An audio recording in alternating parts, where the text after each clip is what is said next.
आज हम आपके लिए श्रद्धा और विश्वास दो बिंदुओं के बारे में चर्चा करेंगे। श्रद्धा और विश्वास ये दोनों क्या चीज़ होती है। श्रद्धा और विश्वास सुनने में तो एक जैसा लगता है कि दोनों का अर्थ एक ही है, लेकिन दोनों में बहुत ज़्यादा भिन्नता है। तो आज हम आपके लिए दोनों के बारे में बताने के लिए जा रहे हैं। राधे राधे, जय श्री कृष्णा, नमस्कार। मैं आचार्य पंडित गिरीश बारोलिया, गायत्री महामंत्र। ओम भूर्भुवः स्वः तत्सवितुर्वरेण्यं भर्गो देवस्य धीमहि धियो यो नः प्रचोदयात्। अखण्डमण्डलाकारं व्याप्तं येन चराचरं तत्पदं दर्शितं येन तस्मै श्रीगुरवे नमः। तस्मै श्रीगुरवे नमः। मित्रों, श्रद्धा और विश्वास ये दोनों शब्दों से हर व्यक्ति परिचित है। हम किसी इष्ट की आराधना करते हैं या कोई हम उपाय करते हैं तो ये बोला जाता है कि आपके उसके ऊपर श्रद्धा होनी चाहिए, विश्वास होना चाहिए। श्रद्धा एक अलग विषय है, विश्वास अलग है। हालांकि अर्थ दोनों का एक ही है, लेकिन दोनों में बहुत ज़्यादा फर्क है। तो आज हम आपके लिए वो फर्क बताने के लिए जा रहे हैं। पहले श्रद्धा के बारे में समझते हैं कि श्रद्धा क्या होती है। जब हमारे उपनिषद बने, जब उपनिषदों ने जन्म लिया, उस समय मन का जो आधार था वो श्रद्धा था। इसलिए हमारे भारतवर्ष में उस समय जो कुछ भी उपनिषदों ने, हमारे ऋषि मुनियों ने, हमारे धर्म गुरु उस समय जो बोलते थे, लोग उसे आंख बंद करके मान लेते थे, क्योंकि वो सारी की सारी चीजें श्रद्धा से जुड़ी हुई थी। उपनिषदों में जो हमारे ऋषि मुनियों ने लिखा है, वो अंतर जगत में जाने के पश्चात में उन्होंने जो कुछ भी प्राप्त किया उस चीज को उन्होंने उसमें लिखा है। जैसे कि आप यदि किसी शहर में जाते हैं और उस शहर का भ्रमण करके आते हैं, तो वो आपने अंतर जगत से उसको देखा, यानी आपने अपनी आंखों से उसको देखा। और एक होता है कि आपने किताब में पढ़ा, तो किताब में पढ़ने से जो आप बताएंगे वो उतना सही नहीं होगा जितना कि आप स्वयं अपनी आंखों से देखेंगे। तो हमारे शास्त्रों में ईश्वर के प्रति जो कुछ भी लिखा हुआ है, तो जो हमारे ऋषि मुनियों ने अपने अंतर जगत में जाकर के उसको जो देखा, जो पाया, उसके स्वरूप को उन्होंने लिखा और वहां से श्रद्धा का भाव उत्पन्न हुआ। श्रद्धा यानी समर्पण, जहां पर कोई गणित काम नहीं करता है। उस युग में गुरुकुल में लोग जाते थे, कोई पढ़ाई नहीं होती थी। गुरु के आचार विचार, उनका उठना बैठना और उनकी सारी प्रक्रियाओं को शिष्य देखा करता था। और जब शिष्य उनके विचारों से, उनके भावनाओं से एकाकार हो जाता था, तो फिर उसे वो सारी चीजें प्राप्त हो जाती थी जो गुरु के पास थी। वो श्रद्धा का भाव होता था। विश्वास, जब विज्ञान युग आया तो संदेह का जन्म हुआ। संदेह, विज्ञान हमेशा हर चीज पर संदेह करता है। इसी प्रकार से विश्वास जो है वो तर्कों के महलों पर टिका हुआ है, उससे बना हुआ एक शब्द है। यदि आप किसी से जाकर के बोलते हैं कि हमें आपकी बातों पर पूर्ण विश्वास है, यानी कहीं न कहीं उसको आपके अंदर, आपके ऊपर संदेह जरूर है। श्रद्धा अलग बात होती है। विश्वास जहां होता है वहां संदेह जरूर किसी न किसी कोने में होता है। हम उसी व्यक्ति को बोलते हैं कि हमें आपके ऊपर भरोसा है, यानी कहीं न कहीं आपको उसमें संदेह है उसके ऊपर, इसलिए हम ये बात बोलते हैं कि आपकी बातों पर हमें भरोसा है। तो वहाँ पर संदेह पैदा होता है। हमारे देश में विज्ञान ज़्यादा विकसित क्यों नहीं हो पाया? क्योंकि विज्ञान मन से निर्मित नहीं हुआ है। हमारे यहाँ जो उपनिषद है वो मन का आधार है। विज्ञान मन का आधार नहीं है, विज्ञान संदेह का आधार है। इसलिए यहाँ पर विज्ञान उतना ज़्यादा विकसित नहीं हो सका। पाश्चात्य देशों में विज्ञान ज़्यादा विकसित हुआ, लेकिन वहाँ पर वो परमात्मा से काफ़ी दूर हो गए, क्योंकि विज्ञान तर्क करता है। तो तर्क से आपको रुपए पैसे से प्रमाणित हो सकता है। तर्क की बुद्धि से आप रुपये पैसे को प्रमाणित कर सकते हैं, पद प्रतिष्ठा को आप प्रमाणित कर सकते हैं, लेकिन काव्य, संगीत, सौंदर्य, प्रेम, ये सब चीज़ें जो है आप बुद्धि से परे हैं। ये बुद्धि से आप इनको प्रमाणित नहीं कर सकते हैं। श्रद्धा का अर्थ होता है कि जैसे आपको प्यास लगी है, प्यास लगना ही ये सिद्ध करता है कि कहीं पानी है। यदि पानी नहीं होता तो फिर आपको प्यास नहीं लगती। यदि आपके अंदर प्यास है किसी चीज को पाने के लिए, आप साधना करने के लिए बैठे और आपके अंदर प्यास है कि मुझे गायत्री की साधना करना है और मुझे गायत्री के साक्षात्कार करना है, तो गायत्री है इसलिए आपके अंदर वो प्यास जागृत हुई, अन्यथा प्यास जागृत होने का अर्थ ही नहीं था। यहां विश्वास वाली बात ही नहीं। यदि आपको भूख लगी है इसका मतलब है कि भोजन होता है। जब तो आपको भूख लगी इसका मतलब भोजन है। और परमात्मा के प्रति यदि आपकी श्रद्धा जागृत हुई है, परमात्मा को पाने की यदि आपकी इच्छा प्रबल हुई है, तो इसका मतलब है कि परमात्मा है। इसे इस प्रकार से समझें कि जब व्यक्ति घर से बाहर जाता है तब घर के तरफ उसकी पीठ होती है और उसका जो मुंह है बाहर होता है।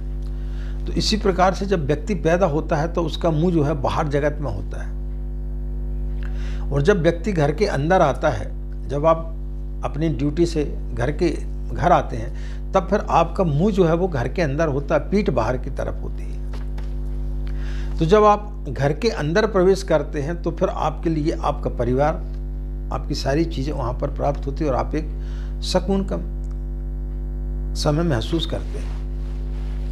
इसी प्रकार से जब आपके अंदर श्रद्धा जागृत होती है तो व्यक्ति अपने अंतर जगत के दरवाजे को खोलता है, और जब वो अंतर जगत में प्रवेश करता है तो वहां पर फिर वो ईश्वर को प्राप्त करता है, जिसकी उसे प्यास होती है, जहां परमात्मा आपका इंतजार कर रहा है, जहां माँ गायत्री आपका इंतजार कर रही है, तो उस जगह पर वो पहुंचता है। जब आपकी श्रद्धा होती है तो फिर वहां पर किसी प्रकार का कोई विश्वास वाली बात नहीं होती।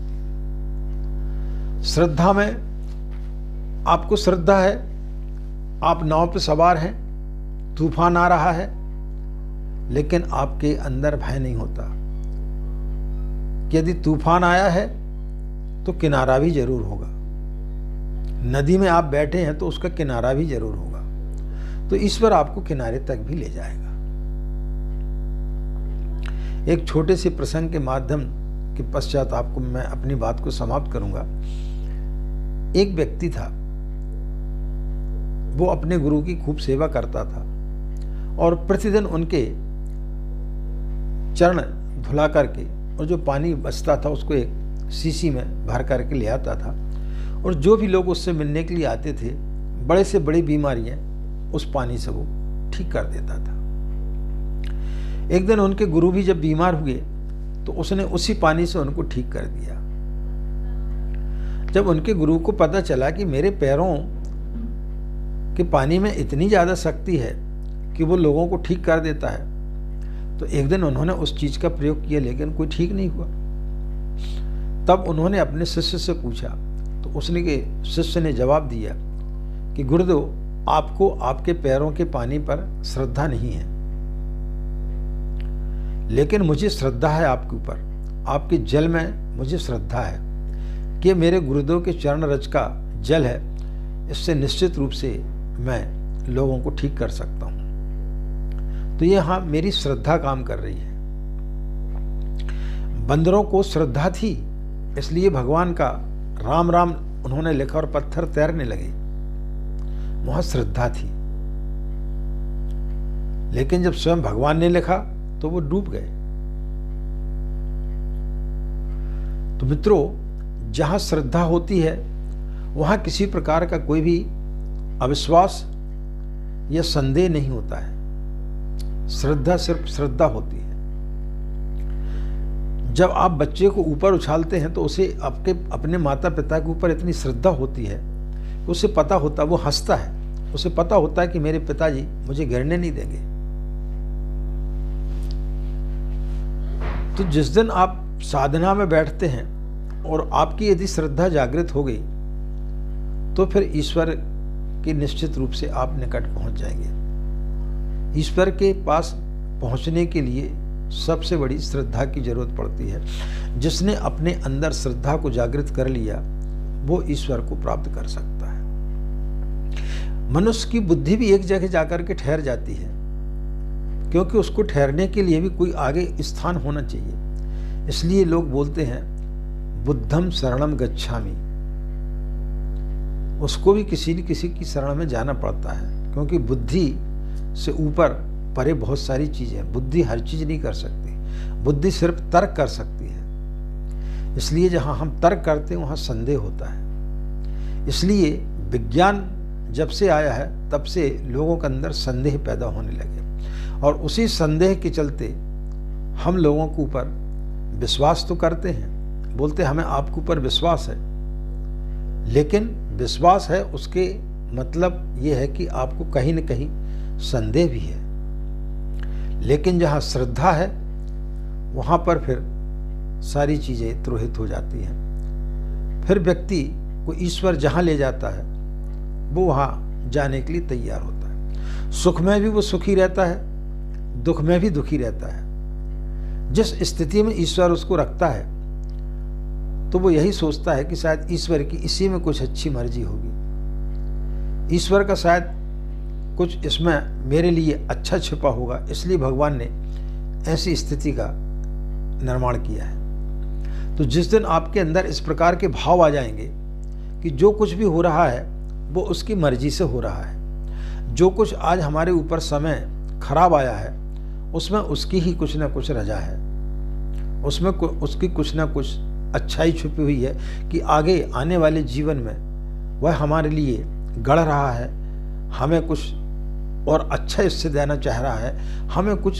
सबक सिखा रहा है हमारे जीवन में, ताकि हम आने वाली जो हमारी अच्छाइयाँ रहेंगी, आने वाला जो हमारा अच्छा समय रहेगा उस समय इस प्रकार की कोई गलती ना दोहराएं, ताकि हम उस समय को लिए अच्छे से अच्छा जी सकें। तो ईश्वर जो भी कुछ करता है वो आपके भले के लिए करता है। ये भाव जिस दिन आपके अंदर आ जाएगा उस दिन आपकी श्रद्धा जागृत हो जाएगी। तो श्रद्धा किसी भी चीज़ पर यदि आप करते, कोई भी साधना करते हैं, उसको श्रद्धा पूर्वक करें तो निश्चित रूप का से आपको उसका 100% लाभ मिलेगा और आप जो है निश्चित रूप से परमात्मा के निकट पहुंचेंगे। और जब तक आपकी श्रद्धा नहीं होगी आप ईश्वर के निकट नहीं पहुंच सकते, क्योंकि जहाँ संदेह है वहाँ पर परमात्मा मौजूद नहीं हो रहता है। संदेह हमेशा बाहर जगत में होता है, अंतर जगत में संदेह की कोई आवश्यकता नहीं है। जिस दिन व्यक्ति अंतर जगत में प्रवेश कर जाता है वहाँ सिवाय श्रद्धा के, संगीत के, सौंदर्य के, प्रेम के और कुछ भी नहीं है। तो आइए हम गायत्री की साधना करते हैं और उस पर भरोसा रखें, श्रद्धा रखें, और उस श्रद्धा के साथ में आप बैठ करके जब गायत्री का जाप करेंगे तो निश्चित रूप से आपकी समस्त परेशानियां दूर होंगी और जो कुछ भी आपके ऊपर अच्छा या बुरा समय आता है उसे ईश्वर का प्रसाद मान करके यदि आप उसे सहर्ष स्वीकार करेंगे तो फिर आपके अंदर किसी प्रकार की कोई भी परेशानी नहीं रहेगी, कोई भी आपका मन उस समय दुखी नहीं होगा। तो आशा मित्रों यह जानकारी आपके लिए अच्छी लगी होगी और इस आधार पर यदि आप अपने जीवन को जीते हैं तो निश्चित रूप से आपके लिए जीवन में बहुत सारे परिवर्तन आप महसूस करेंगे। तो इसको थोड़ा सा आप समझें कि यदि आपके ऊपर कोई कठिनाई आई है, आपके ऊपर कोई बुरा समय आया है, तो आप ये मान के चलेंगे कि ईश्वर की कोई मर्जी होगी, तो फिर आपका वो समय कैसे अच्छे तरीके से निकल जाएगा आपने कभी कल्पना नहीं की होगी।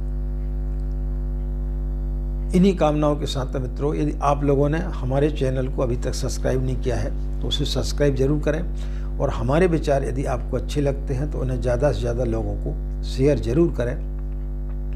इन्हीं कामनाओं के साथ में कि आपका दिन मंगलमय हो, आप लोग खुश रहें, मस्त रहें, माँ गायत्री की असीम कृपा इसी प्रकार आप लोगों पर बनी रहे और इसी प्रकार आप अपनी साधना करते रहें, अपनी साधना को बढ़ाएं, किसी प्रकार का मन में कोई संदेह न रखें। माँ गायत्री सबका कल्याण करती है, आपका भी कल्याण करेगी। हमें आज्ञा दें। नमस्कार। ओम शांति।